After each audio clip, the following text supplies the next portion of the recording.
D'abord, avant de parler de la visite du MEDEF ici au Congo, qui est une très grande délégation qui a eu lieu la semaine passée, parlons un peu de vous.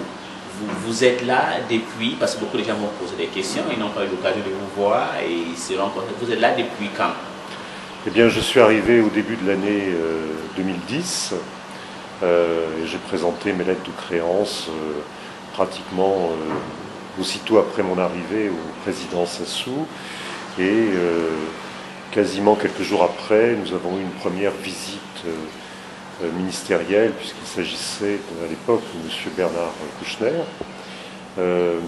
D'une manière générale, les visites, les rencontres bilatérales entre la France et le Congo sont très régulières, que ce soit à Brazzaville ou à Paris, et nous avons, on peut le dire, un socle politique de relations qui nous permet de construire des programmes, des projets concrets pour l'avenir.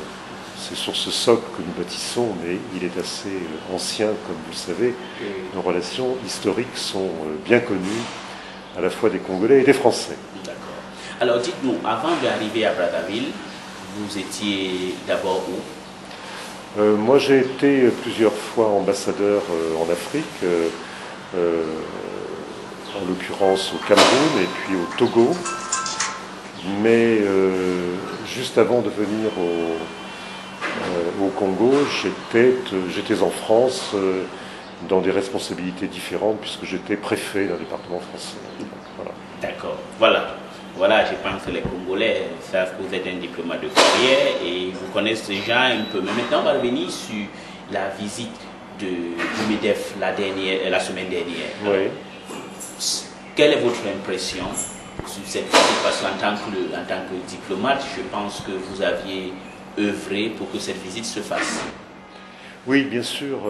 D'abord, si vous voulez, il est bien clair que pendant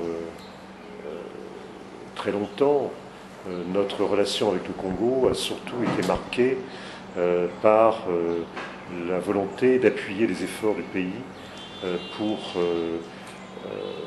faire en sorte qu'il réussisse sa négociation avec les bailleurs de fonds, puisqu'il n'y a pas encore si longtemps, le Congo était sous ajustement, ce qu'on appelle ajustement structurel. Alors, évidemment, ça a été une période assez longue et délicate de la vie du pays. Le pays était très endetté et il devait, à travers une gestion exemplaire, passer un certain nombre de critères qui lui permettraient d'annuler sa dette. Et pendant toute cette période qui a été assez longue, en fait, qui a duré du début des années 2000 jusqu'à 2010, le Congo a reçu le plein appui de la France. Et ça n'a pas été toujours évident, si vous voulez, de convaincre les partenaires économiques et financiers du Congo d'avancer dans cette voie. Finalement, avec les efforts accomplis par le gouvernement et finalement par tous les Congolais, cet objectif a été atteint en janvier 2010.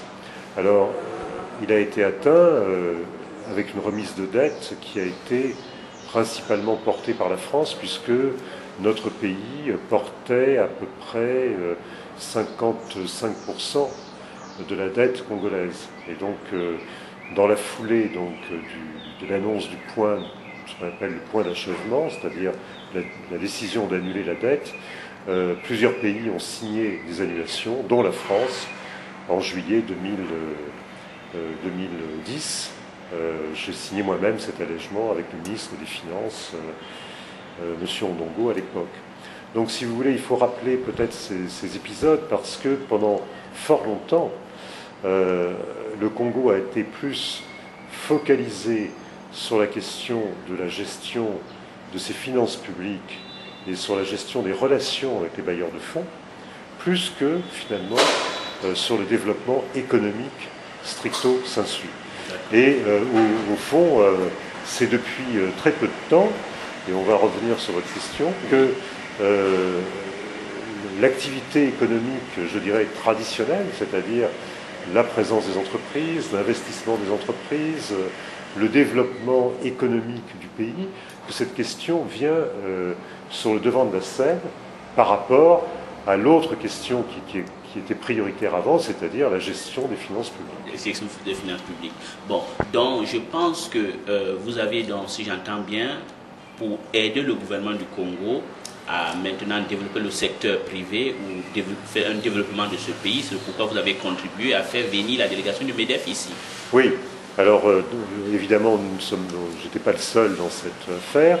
Nous avons la chance d'avoir un conseiller économique qui a été nommé tout récemment ici au Congo pour justement faciliter la mise en œuvre de l'objectif d'un accroissement rapide des échanges entre la France et le Congo. Nous avons des objectifs